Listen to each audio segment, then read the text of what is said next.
Je vais tenter de vous faire comprendre quelle espèce de ville Delhi est devenue aujourd'hui en effectuant simplement à pied un petit tour du secteur 15 à Noida. Je suis donc un nouvel arrivant dans ce secteur 15A de Noida, un quartier extrêmement chic, très riche. Et j'ai décidé de m'installer ici car c'est dans ce type de planned colony, comme ils disent, c'est-à-dire une zone résidentielle planifiée, que l'on trouve le calme, la verdure, la propreté et tout ce qui fait que Delhi devient vivable finalement. Alors les planned colonies ne représentent qu'environ 25% du bâti résidentiel sur Delhi. Le reste appartient à toutes sortes de catégories administratives telles que les Juggi Jhopri Cluster, Unauthorized Colony, Unauthorized Regularized Colony, Resettlement Colony, Slum Designated Area, etc., etc. Comme tout bon étranger, comme tout bon français peut-être, je souhaite bien entendu découvrir mon quartier, et ceci à pied, et notamment le marché le plus proche de chez moi, afin de savoir ce que je peux y trouver. En observant la carte de mon quartier résidentiel, je réalise d'emblée que je ne peux pas me rendre à ce quartier de commerce en traçant tout droit à travers les villas cossues du secteur 15A. Car entre les deux se trouve un drain, un canal d'égout à l'air libre, sans possibilité de franchissement. La seule solution est donc malheureusement d'emprunter l'une des deux sorties qui donnent sur la grosse artère à l'ouest de mon quartier. Donc je débouche forcément donc sur la Dadri Road,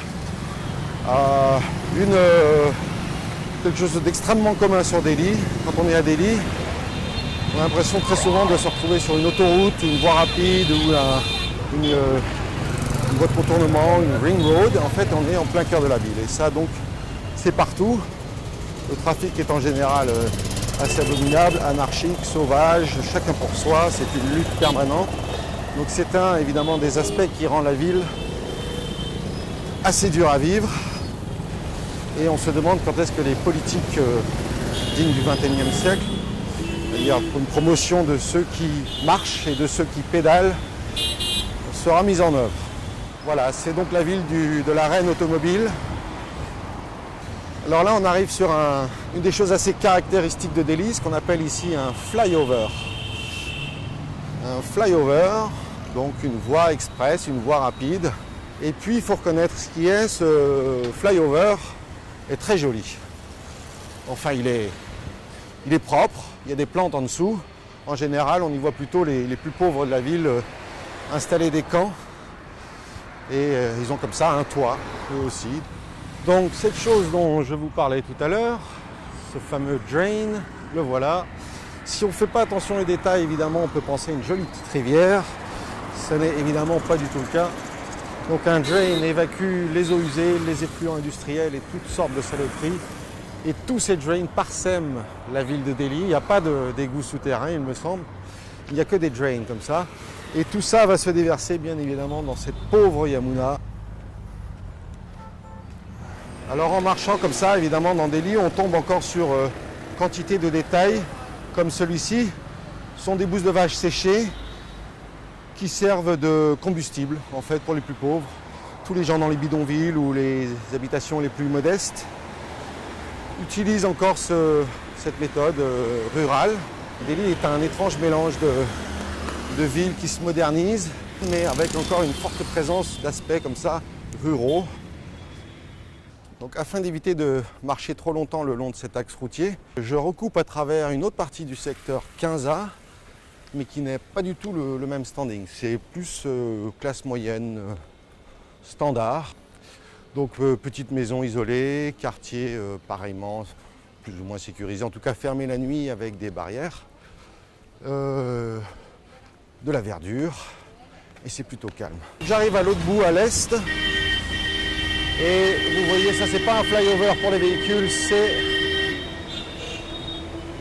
le pont aérien du métro, qui est aussi une des caractéristiques du Delhi d'aujourd'hui. Le métro, voilà, le métro se construit, s'agrandit, étend ses ramifications, et c'est une très bonne chose. Maintenant, il y a encore beaucoup de boulot avant que les transports en commun permettent de diminuer le trafic des véhicules individuels. Donc ici, c'est mon centre commercial, qui n'est pas des plus agréables, un peu destroy. Bon, il y a quelques boutiques derrière. Voilà, bon, j'avais besoin de voir ça, j'ai vu, je vais continuer ma marche, donc je vais continuer vers le sud, bifurqué à l'ouest. Ah, pas envie de rester là des heures quand même. En général, quand je vois des ruelles comme ça, j'aime bien m'y engouffrer. Donc là, encore une fois, c'est intéressant de faire le tour de ce quartier puisque, comme je vous disais, tout est réuni. Et je dirais les 4 types d'habitations. Donc le quartier extrêmement chic, le quartier maison individuelle, les classes moyennes standards. Ici, donc ce sont plus des tours, c'est un peu plus fait de briques et de broc. C'est plus étroit, c'est plus encombré.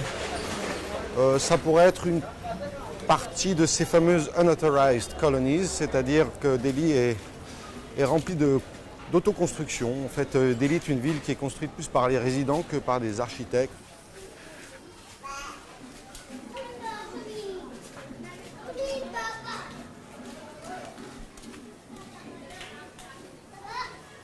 Hello kids, namaste, ram ram.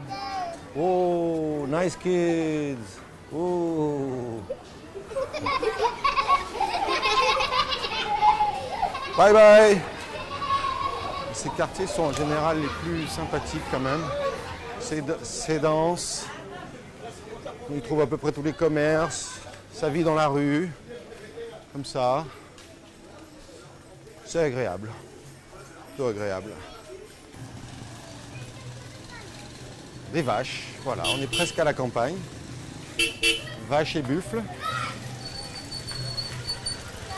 Donc plus on pénètre dans ces quartiers, typiques, absolument typiques aussi de Delhi. On ne peut pas traverser Delhi sans passer par ce type de quartier où se mélange le rural et l'urbain d'une certaine manière. Détritus, ça c'est normal. On trouve ça partout. Les gamins qui récupèrent. Donc quand on s'enfonce dans ces quartiers, c'est évidemment de plus en plus rural par certains aspects et évidemment blindé de toutes sortes d'activités de l'économie grise, récupération, recyclage, bricolage. Oui, alors je pense bien qu'on accède au 4e type de logement très représentatif de la ville de Delhi, c'est-à-dire un bidonville. Et à tous les coups, ce bidonville est logé sur le bord de ce fameux drain. Évidemment, personne ne souhaite y vivre, mais ceux qui squattent et qui construisent des bidonvilles sont évidemment les premiers à s'emparer de ces terrains, puisque personne n'en veut. Depuis des décennies, les autorités de Delhi essayent d'évacuer, de détruire, d'excentrer les bidonvilles, mais ça repousse toujours. Et il y a bien des raisons à ça, notamment que les centres de relogement, réhabilitation, construits par le gouvernement sont en général très peu satisfaisants. Et puis 100% des gens délogés de ces bidonvilles n'y ont évidemment pas droit. En général, c'est plus de l'ordre de 20 à 30% qui trouvent un relogement comme ça dans ces nouveaux quartiers. Mais ces quartiers ont évidemment beaucoup de désavantages, ils sont très mal construits. Ils ont vraiment le minimum basique pour vivre et ils détruisent tous les liens sociaux, économiques. Ils sont très loin du centre-ville. Enfin, ça détruit beaucoup de choses. Ça n'arrange pas vraiment beaucoup de problèmes. Et pendant ce temps-là, les bidonvilles continuent à pousser dès qu'ils peuvent sur le moindre recoin de terre. Oups. Alors, je descends prudemment parce que ça glisse quand même. Ah non, j'arrive chez les gens. Je ne pense pas que je puisse aller directement au bord de ce canal d'égout. Non. Ah, right. Ah, que, non, mais il y a une dame dans le chemin. Voilà. Merci. Right. Left. Ah yes, here. Ben, nous y voilà. Can I film this? Next second. Voilà. Donc voilà mon fameux drain immonde. Ah voilà. C'est pas propre, hein? Ouh là là. Problème, hein? Donc la rivière, voilà, ils vivent au bord de cette adorable rivière, ces braves gens.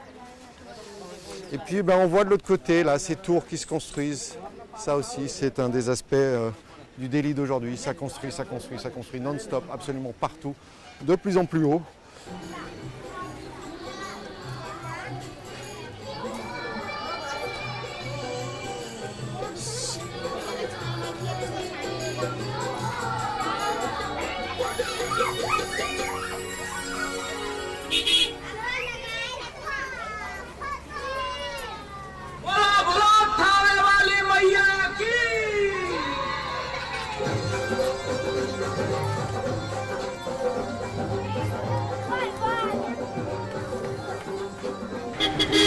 Voilà, j'ai presque fini mon tour.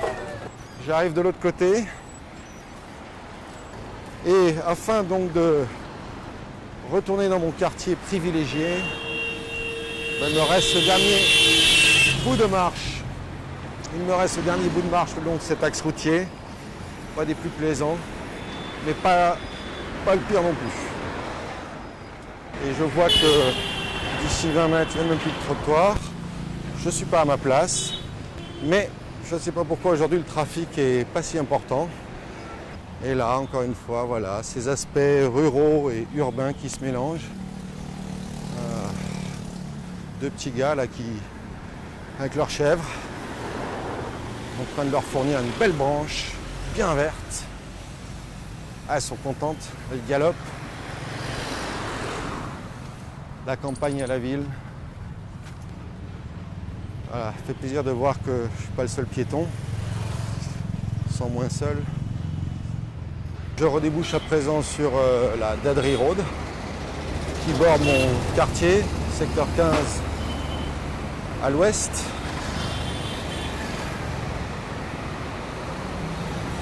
Il y a du monde, mais ça pourrait être pire. C'est plutôt tranquille aujourd'hui. J'arrive par l'autre entrée du secteur 15, comme vous voyez. Ici, c'est du sérieux. Il y a des jetons à l'entrée, des jetons à la sortie. How's 19? Ah. What?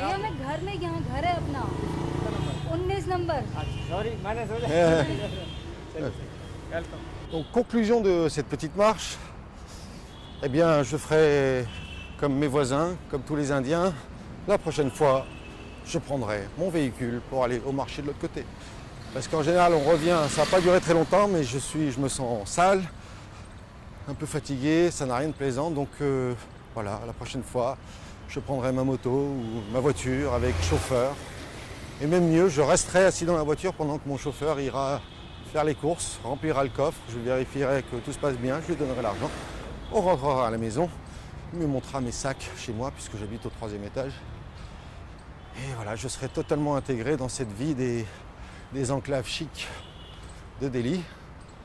Bon, c'est pas désagréable, mais le problème c'est que à un moment, en fait, on ne sort plus.